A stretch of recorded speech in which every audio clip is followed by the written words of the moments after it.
For today's video, samahan niyo ako. Tara!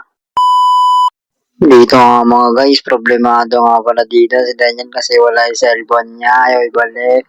Di joke lang, matagal lang kasi iniram yung cellphone niya. Pinairam ko kasi yung cellphone niya sa nagigitara kanina.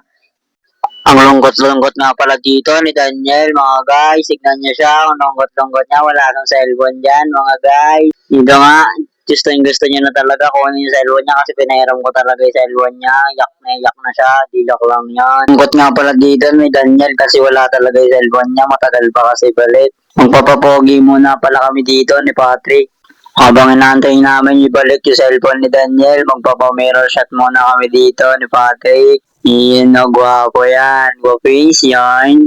Uwing-uwi na nga pala dito si Daniel kasi gusto niya na daw mag-cellphone kaso ang tagal ibalik. Kung itatanong nyo mga guys kung sino nagbayar ng cellphone, ako yun. Sorry na Daniel, shoutout sa'yo. Dito nga mga guys, binalik na nga pala dito yung cellphone ni Daniel kaya ang saya-saya niya. Sabi pa nga ni Patrick dito, ibalik namin para mas masaya pa. Dito nga mga guys, ang saya-saya niya na dito. May baw po pa si Daniel at si cellphone na siya dito. Nakamiti na siya dyan.